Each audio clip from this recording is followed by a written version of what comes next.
जब दोनों की मौत हो गई तो इशिका ने रुमाल से अपने चेहरे और हाथों को साफ किया। इसके चेहरे पर एक अजीब सी शांति थी। उसने बॉडीगार्ड को इशारा किया, उनकी राख भी किसी को नहीं मिलनी चाहिए, सब कुछ मिटा दो।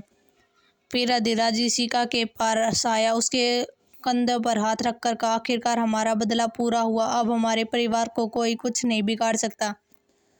उन पर अब कोई खतरा नहीं है और अब हमें वापस चलना चाहिए। इशिका ने हाँ में सिर हिलाया। फिर वह दोनों वहां से बाहर आ गए। जहाँ सुबह होने वाली थी, वे दोनों अपनी गाड़ियों में बैठकर वापस राजवंश हवेली लौट आए और अपने अपने कमरे में वापस चले गए। ब्लैक क्वीन ने अपना हिसाब बराबर कर लिया था। अब राजवंश परिवार अपने दुश्मनों से आजाद था। धीरे धीरे अब हर कोई उस हादसे को भूल चुके थे। गायत्री सिंह और रघुवीर राजवंश का अंत हो चुका था, लेकिन इशिका के मन में एक अलग ही हलचल मची हुई थी, क्योंकि वह वक्त अब आ ही गया था जब वह इवांश को उसका जवाब देने वाली थी और आज इवांश राणा वापस आने वाला था। इशिका अपनी कंपनी के आलीशान केबिन में बैठी लैपटॉप स्क्रीन को देख रही थी, लेकिन उसका ध्यान कहीं और ही था। उसे आज भी इवांश के आखिरी शब्द याद थे, जब मैं वापस आऊं तो मैं तुम्हारा जवाब हाँ में ही चाहिए और तुम सिर्फ मेरी हो। इशिका की आंखों में एक अलग ही चमक थी और उसके चेहरे पर हल्की मुस्कान। उसने तय किया कि अब वह इवांश को और ज्यादा इंतजार नहीं करवाएगी। उसने सोच लिया कि वह अब जवाब देगी। उसने तुरंत अपना इंटरकॉम पर अपने असिस्टेंट वीर को बुलाया। उसने उसे कुछ करने को कहा, जिसे सुनकर वीर हैरान हो गया, लेकिन वह सिर झुकाकर बोला, जी मैम, हो जाएगा।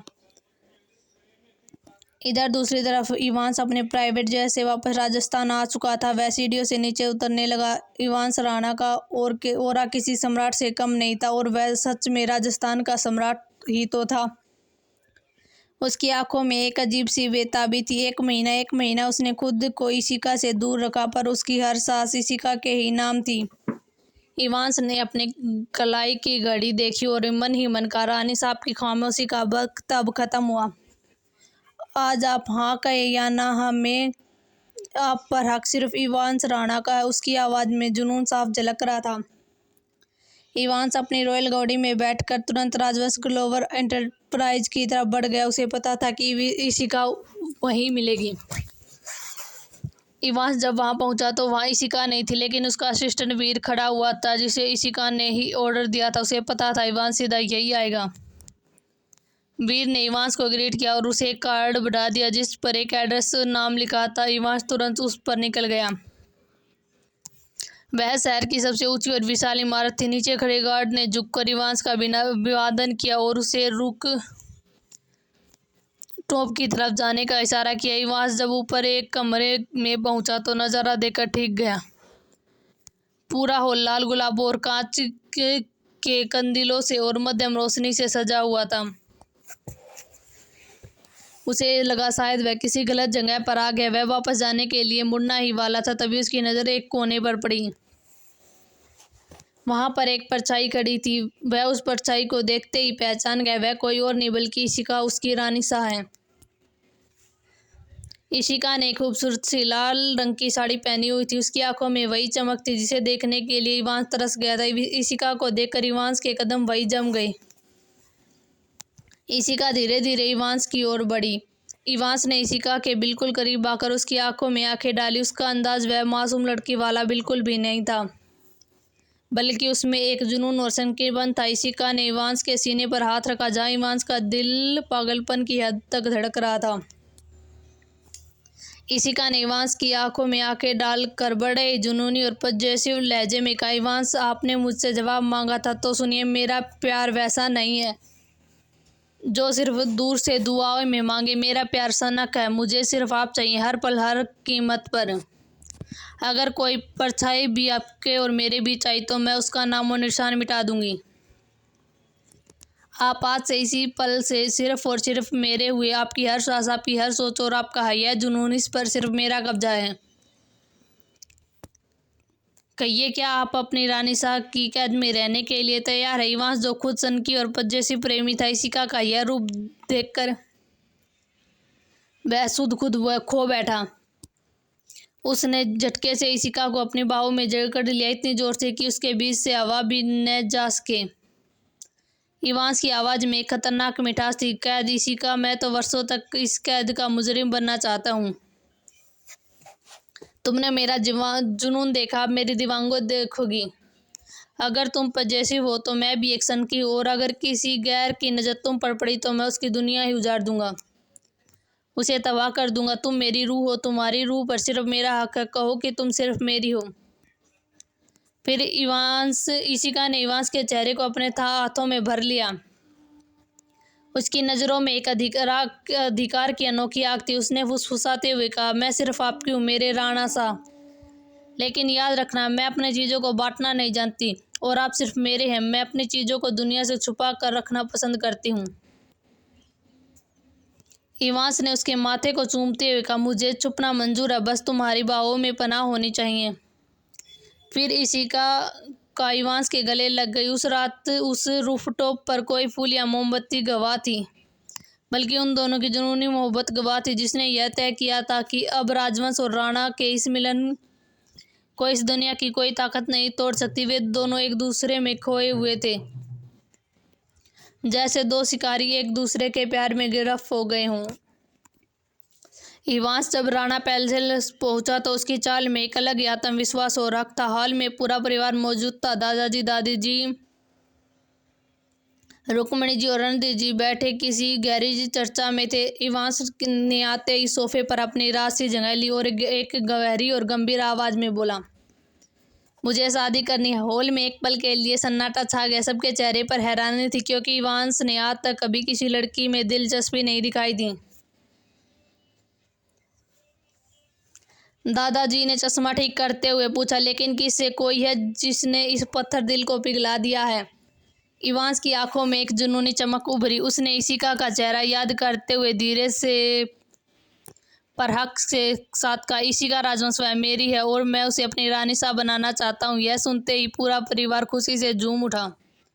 वो इशिका को समझते थे और उसके संस्कार उनके दिल को जीत चुके थे। गरिमा जी मुस्कुराती हुई कहा, इसमें अच्छी खबर और क्या होगी, हम कल ही इस बारे में दिग्विजय भाई साहब से बात करेंगे। इवांस बिना कुछ कहे हल्की मुस्कान के साथ अपने कमरे में फ्रेश होने चले गया। इवांस जब अपने कमरे में पहुंचा तो उसने अपनी शर्ट के बटन खोलते हुए खिड़की से बाहर देखा। राजस्थान की ठंडी हवा उसके चेहरे को छू रही थी, लेकिन उसके अंदर इशिका के लिए जुनून की आग दहक ही रही थी। उसने टेबल पर रखी इशिका की तस्वीर उठाई और अपनी उंगलियों से उसे सहलाया। उसकी आवाज़ में एक अजीब सा भारीपन और सनकीपन था। तुमने हाँ कर कर अपनी पूरी जिंदगी मेरे नाम कर दी है रानी साहब, तुम चाहकर भी मुझसे दूर नहीं जा सकती। मैं तुम्हें हमेशा अपनी बाहों में कैद करूंगा कि तुम्हें दुनिया की किसी और की हवा की ज़रूरत ही नहीं पड़ेगी।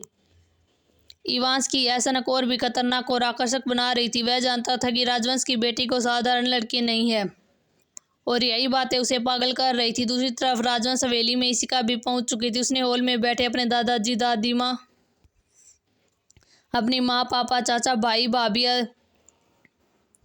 को एक साथ देखा। उसने बिना किसी झिझक के अपनी बात रख दी, मैं इवांस राणा से प्यार करती हूँ और मैं उन्हीं के साथ अपनी सारी जिंदगी बिताना चाहती हूँ। इशिका ने सीधे और साफ शब्दों में कह दिया।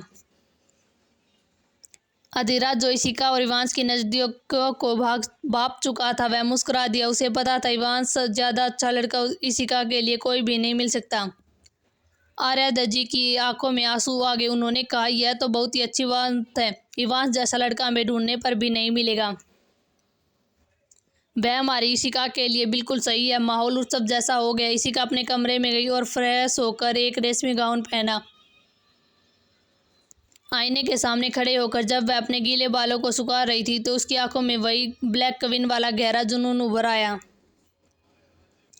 उसने आईने में अपनी छवि को देखते हुए बड़े ही संकी और अधिकारपूर्ण लहजे में कहा, बस कुछ दिन और उसके बाद आप पूरी तरह से और हमेशा के लिए मेरे होंगे राणा सा। इशिका की आवाज़ में वह सनक साफ साफ झलक रही थी जो वक्त के साथ बनने ही वाली थी। वह सिर्फ इवांस से प्यार ही नहीं करती थी, वह उसका ऑब्जेशन बन चुका था। फिर इशिका ने मेज पर रखे छोटे से खंजर को उठाया जिस पर इवांस का नाम लिखा हुआ था। उसने धीमी और संकी आवाज़ में कहा, राणा साहब सोचते हैं कि आप मुझे अपनी बाहों में कैद करेंगे, पर हकीकत तो यह है कि मैं आपको अपनी ही रूह में सामने वाली हूँ। आप माफिया किंग होंगे अपनी दुनिया में, पर मेरे साम्राज्य में आप सिर्फ मेरे कैदी हैं। उसने खंजर को चूमते हुए मुस्कुराकर कहा, मैं पजेसिव और मेरा पजेसिवनेस आपके खून की हर एक बूंद पर हक जताएगा। बस कुछ दिन और फिर इवांस राजवंश और इशिका राजवंश और इवांस राणा हमेशा के लिए एक हो जाएंगे। फिर उसने कमरे का दरवाजा अंदर से बंद कर लिया और कमरे की सारी लाइट बुझा दी, सिवाय एक लाल मध्यम लैंप के। उसने अपने हाथों में इवांस की तस्वीर थामी हुई थी, जिसे वह बड़ी ही शिद्दत से देख रही थी। अचानक उसकी आंखों में एक सन की भरी चमक उभरी।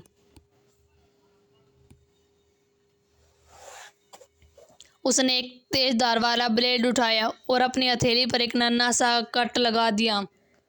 खून की बूंद उभरी, जिससे उसने इवांस की तस्वीर पर तिलक की तरह लगा दिया। वह खिलखिलाकर हंस पड़ी, एक ऐसी हंसी जिसमें मासूमियत कम और पजेसिवनेस ज्यादा थी।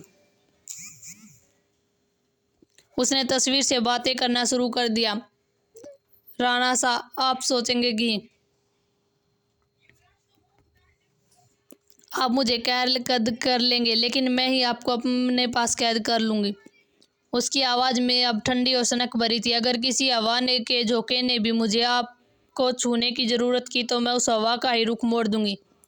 अगर किसी की नज़र आप पर पड़ी तो वह नज़र आखिरी होगी। मैं आपको दुनिया की भीड़ में कहीं खोने नहीं दूँगी।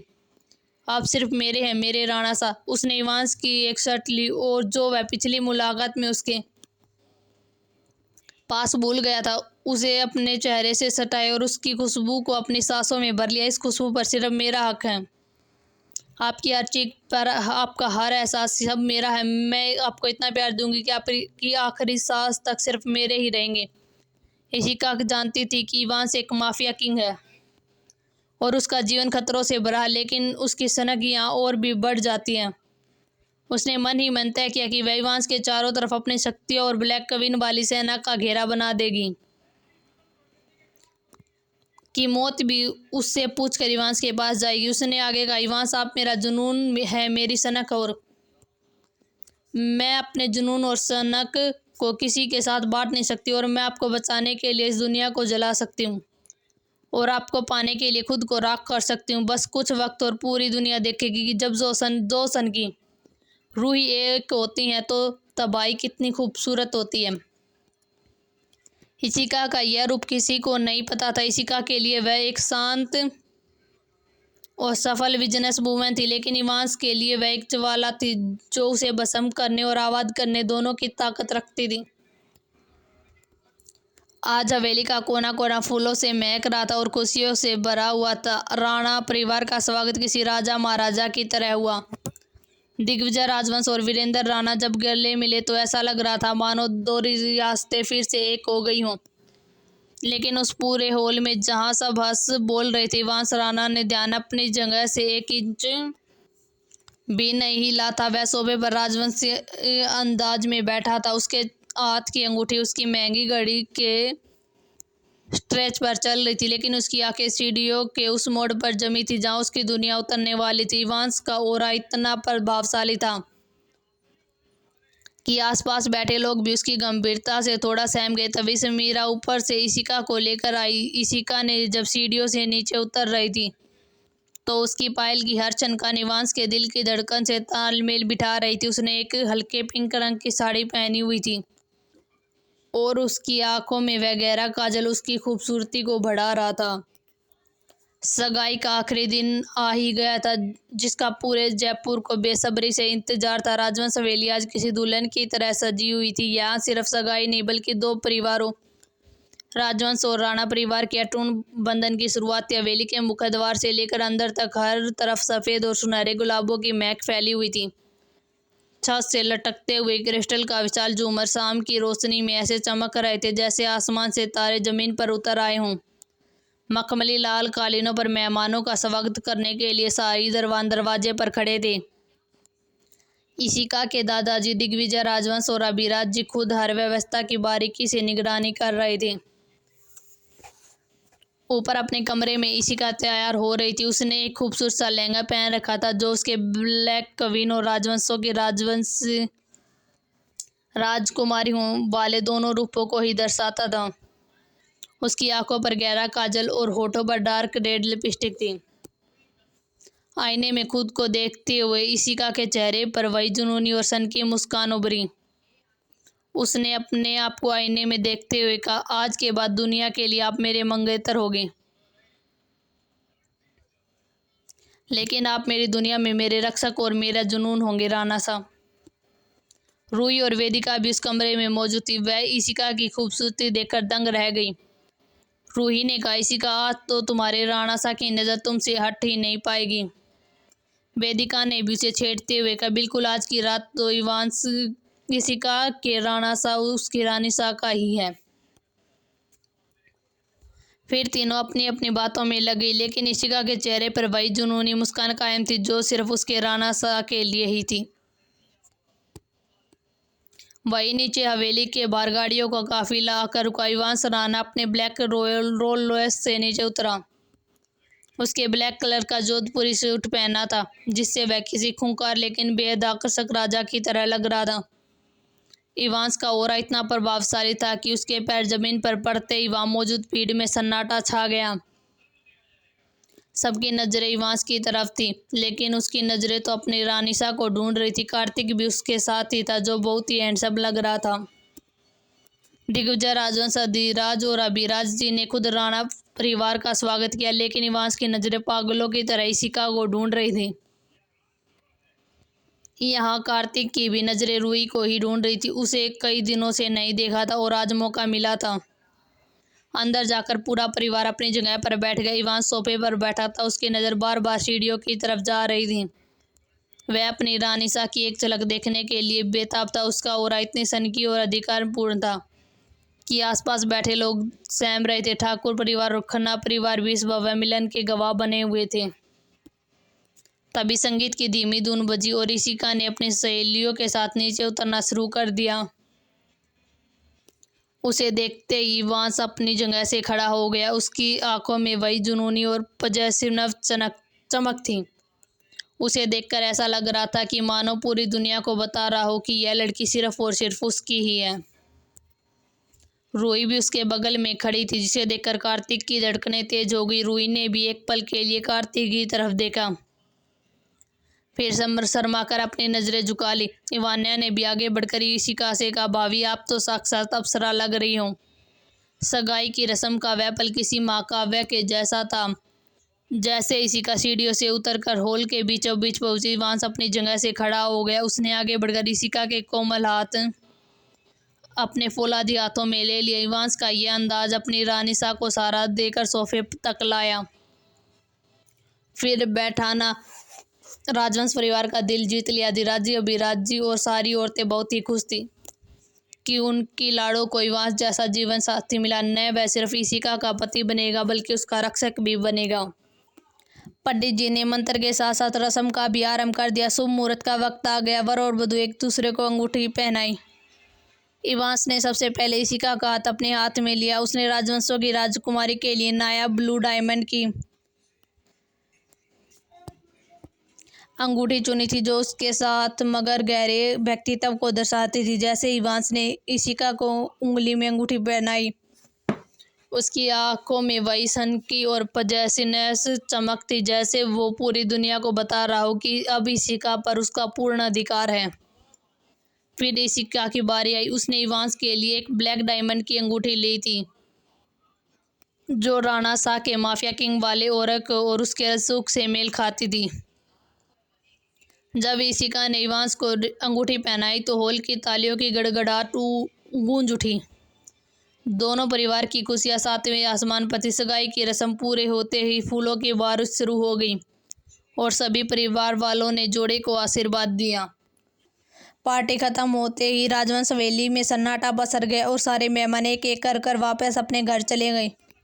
राजवंश परिवार भी वापस जा चुका था। जाते वक्त कार्तिक और रूही की नजरें एक दूसरे से टकराई और एक नया वादा और खामोशी विदाई थी। इवांस ने जाते वक्त इशिका के माथे को चूम कर वापस रवाना हो गया। राजवंश परिवार भी वापस अपने अपने कमरे में जा चुके थे और इशिका भी कमरे में जा चुकी थी। आज पार्टी में सब थक चुके थे। वहीं दूसरी तरफ राणा पैलेस में तूफान की तैयारी हो रही थी। रात के 2 बजे इवांस अपने कमरे से बाहर निकला। उसके सर से पांव तक काले कपड़े पहने हुए थे।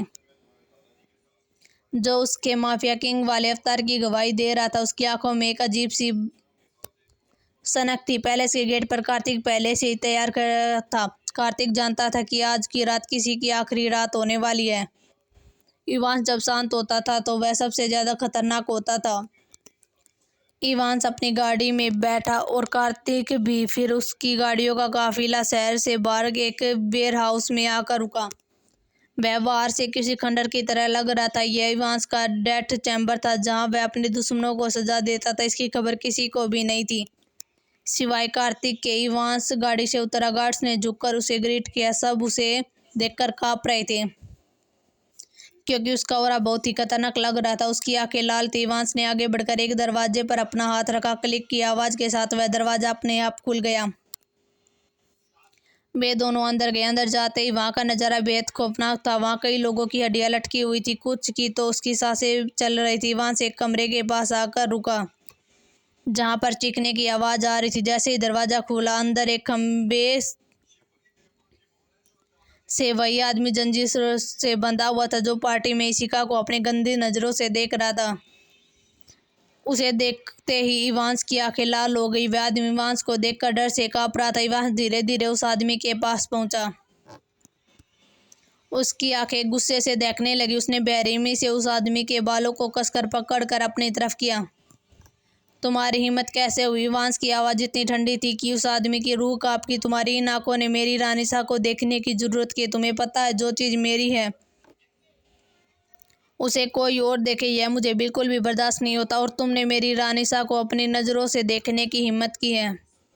और अगर कोई मेरी रानिसा को नज़र भर देख ले तो मैं उसे दुनिया ही जला देता हूँ।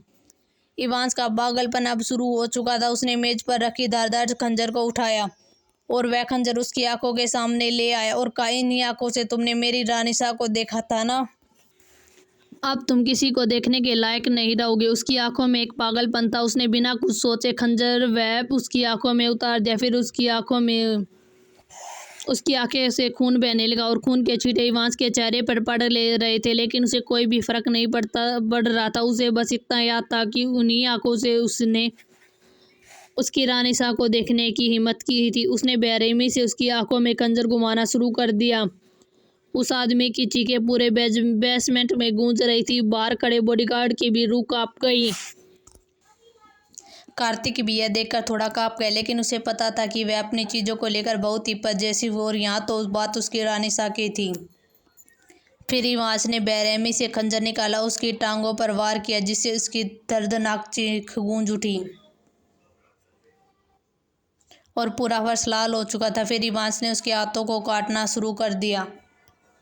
इस वक्त उसके चेहरे पर पागलपन साफ नजर आ रहा था, जो सिर्फ इशिका के लिए था। उसके हाथ पैरों को काटने के बाद भी फिर भी उसका गुस्सा शांत नहीं हुआ था। उसने खंजर से उसके पैरों पर लगातार वार करना शुरू कर दिया और हर एक वार में यही बोल रहा था, इशिका सिर्फ मेरी है, सिर्फ और सिर्फ मेरी। इवांस का यह रूप किसी राक्षस से कम नहीं लग रहा था। वेयर हाउस की पीली रोशनी में उसका चेहरा किसी खूंखार शिकारी की तरह लग रहा था। उसने उस आदमी को कहा, तुमने मेरी रानिसा को देखने की कोशिश की। तुमने सिर्फ एक लड़की को देखने की कोशिश नहीं की, बल्कि तुमने इवांस राणा की रूह को मैला करने की कोशिश की है।